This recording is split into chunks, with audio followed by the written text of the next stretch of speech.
अस्सलाम वालेकुम, this is Ayesha जहां से when you watching me on my channel. इससे पहले कि हम आज के वीडियो में आगे बढ़े, आप हमें सब्सक्राइब कर लीजिए, लाइक कर लीजिए और घंटी तो ज़रूर बजा लीजिए, क्योंकि घंटी बजेगी तो पता चलेगा ना कि दिल की घंटी बज चुकी है। अच्छा जी, आज हम बात करेंगे एक बहुत ही बर्निंग इशू के ऊपर, जो है अगर आपको अब तक पता नहीं चला तो मैं आपको अब बताती हूँ कि हम बात करने वाले हैं सिंथिया डिरिची के बारे में। सिंथिया डिरिची कौन है और एकदम से कैसे उन्होंने सोशल मीडिया को कम्प्लीटली अपनी तरफ टर्न कर लिया है। आज ही की अगर आपको बात बताऊं तो कुछ 8-10 घंटे पहले वो लाइव गई हैं और उन्होंने कुछ ऐसे इंकशाफात किए हैं जिससे सब लोग हैरान परेशान हैं। आप सबसे पहले उनके लाइव वीडियो में से थोड़ा सा पोर्शन जो अभी अवेलेबल है, वो भी किसी ने रिकॉर्ड किया है तो वो देख लीजिए, फिर हम उनके बारे में बात करेंगे।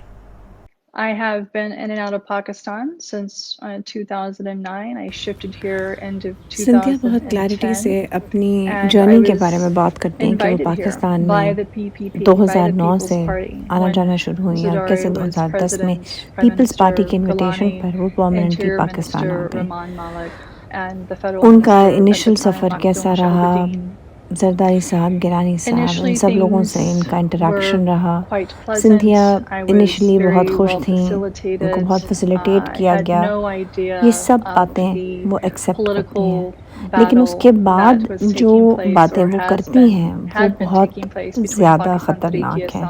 वो पीपल्स पार्टी पर खुलेआम इल्ज़ाम देती हैं, इल्ज़ाम लगाती हैं कि जब 2010 में और 2011 में वो पीटीआई के साथ एसोसिएट हुए और उनके सोशल मीडिया विंग को उन्होंने असिस्ट करना शुरू किया, एज उनकी स्ट्रैटेजी डेवलप करनी शुरू की, तो पीपल्स पार्टी चाहते थे कि पीपल्स पार्टी के लोग चाहते थे कि वो किसी तरह पीटीआई के साथ एसोसिएट ना हो, और तब से उनकी एक जंग छिड़ गई। और ये जंग, उसमें बहुत ज़्यादा तेज़ी तब आई जब सिंथिया ने बीबी शहीद के बारे में एक ट्वीट की, जिससे सब जो पीपल्स पार्टी के लोग थे वो बहुत दिल गिरफ्तार थे। उस पर सिंथिया का ये स्टांस था कि मुझसे बिलावल माफ़ी मांगने में अपनी ट्वीट रिमूव कर देती हूँ, अदरवाइज़ मेरे पास प्रूफ्स हैं। खैर, अब ये तो आगे चल कर बात करेंगे इसके ऊपर कि क्या है और क्या नहीं, और वो मतलब किस किस को बेनकाब करना चाहती हैं। लेकिन एक बात माननी पड़ेगी कि सिंथिया के पास जो इंटेल है, उसके पास जो इंफॉर्मेशन है, और जो उसकी आप ट्विटर पे जब आप जाते हैं तो आप जो पिक्चर्स वो अपलोड करती हैं, जो ट्वीट्स वो करती हैं, उसमें बहुत ऑथेंटिसिटी नज़र आती है। लेकिन ये सब बातें हवा में हैं। मैं पीपल्स पार्टी से सवाल करना चाहूँगी कि इतना सब कुछ कहने सुनने के बावजूद, इतने सारे रहनुमाओं पर इल्ज़ाम लगने के बावजूद, Cynthia how can she get away with it? क्यों अब तक पीपल्स पार्टी ने सवाल नहीं उठाए? क्यों पीपल्स पार्टी ने इनको एड्रेस नहीं किया?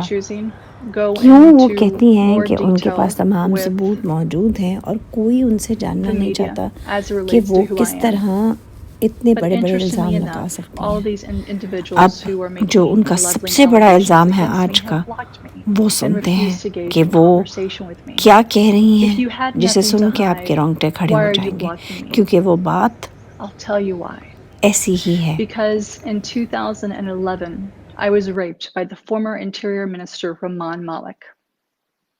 That's right. I'll say it again.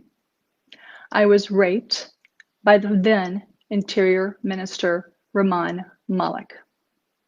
I was physically manhandled by the Federal Health Minister Makhdoom Shahbadin and the Prime Minister Yusuf Gilani while he was staying at the President's house. डिरिची बहुत clarity के साथ रहमान मलिक पर इल्ज़ाम लगा रही हैं कि रहमान मलिक ने उनका रेप किया ऐवान सदर में 2011 में। इसी तरह वो आगे बढ़ते हुए मखदूम शहाबुद्दीन के ऊपर भी इल्ज़ाम लगाती हैं कि उन्होंने उनके साथ फ्लर्ट किया और मैन हैंडल किया। इसी तरह वो हमारे उस वक्त के sitting prime minister Syed Yusuf Raza Gilani sahab पर भी इल्ज़ाम लगा रही हैं कि उन्होंने भी मैन हैंडल किया है सिंथिया डिरिची को। ऐसा इल्ज़ाम है जो 2011 के बाद वो लगा रही हैं 2020 में, यानी 9 साल बाद। अब या तो उनके पास बहुत ٹھوس ثبوت ہونے چاہیے, کیونکہ ہم صرف کہیں سنی بات کے اوپر تو بلیو نہیں کر سکتے. یہ بہت بڑا الزام ہے. یہ بہرحال میرے چند سوال ہیں سنتھیا ڈریچی سے, اگر وہ مناسب سمجھے تو جواب دے دیں. سنتھیا, آپ ایک امریکن نیشنل ہیں, اور ایز این امریکن نیشنل آپ ایک انڈیپینڈنٹ وومن ہیں. آپ نے اپنے ایمبیسی میں کیوں رپورٹ نہیں کیا کہ آپ کے ساتھ اتنا بڑا سانحہ پیش آیا ہے 2011 میں؟ سنتھیا ڈریچی اپنی ٹویٹس میں کچھ عرصہ پہلے ایک بہت ہی سنگین الزام بی بی شہید پر لگا چکی ہیں کہ جب بی بی شہید نے زرداری صاحب کو ان کی گرل فرینڈ کے ساتھ پکڑا تو انہوں نے اپنے گارڈ کو یہ آرڈر کیا کہ بی بی شہید نے آرڈر کیا کہ زرداری صاحب کی گرل فرینڈ کو ریپ کیا جائے. دس از اٹروشس. یہ ایک ایسا گھنونا اور گھٹیا الزام ہے, کیونکہ پیپلز پارٹی ایک بہت ہی لبرل پارٹی ہے, اینڈ بی بی شہید being the only female prime minister ایسی کوئی نازیبا بات نہیں کر سکتی. اور if at all, Cynthia, all this is true, please, it's time to cut off these allegations and bring in some real proofs. کچھ دن پہلے ہی بلاول بھٹو زرداری کو ٹیگ کرتے ہوئے سنتھیا ڈریچی نے ایک سوال اٹھایا ٹویٹر پہ کہ ڈیوڈ بھٹو کون ہے, بلاول بھٹو سے پوچھا جائے. ایسی ایک لڑی ہے الزامات کی جو وہ پیپلز پارٹی کے متعدد رہنماؤں پر لگاتی ہیں. شرمیلا فاروقی ہو گئی, مرتضی وہاب ہو گئے, تالپور فیملی ہو گئی, ان کے پاس تو ایسے لگتا ہے جیسے خزانہ ہے. بہت سے لوگ ان کے بارے میں یہ کہتے ہیں کہ وہ شاید پلانٹڈ ہیں اور جان بوجھ کر پیپلز پارٹی کو ڈیفیم کرنے کے لیے انہیں پلانٹ کیا گیا ہے. اب وقت بتائے گا کہ ان کے پاس کتنے ثبوت ہیں, وقت بتائے گا کہ وہ انوسنٹ ہیں یا نہیں. لیکن فی الحال تو وہ اپنا ویڈیو بیان دے کر ویکینڈ کے لیے ریکلوز میں چلی گئی. کئی بار یہ الزام لگایا ہے اور اپنے ٹویٹر ہینڈل پر وہ تصویریں دکھائی ہیں جہاں فیس بک پر ان کو دھمکایا جا رہا ہے, جہاں میسیجز کے تھرو, واٹس ایپ کے تھرو انہیں دھمکی آمیز فون کالز کیے جا رہے ہیں, گالیوں بھرے میسیجز دیے جا رہے ہیں. لیکن وہ کہتی ہیں کہ کیونکہ پیپلز پارٹی نے ان کے ساتھ بہت زیادتی کی ہے, انہیں مین ہینڈل کیا ہے, فزیکلی ہراس کیا ہے. پیپلز پارٹی کے بہت ہی اہم نمائندے ہمارے انٹیریئر منسٹر نے ان کا ریپ کیا ہے, لہٰذا وہ اب it's time for her to take it back from the people's party.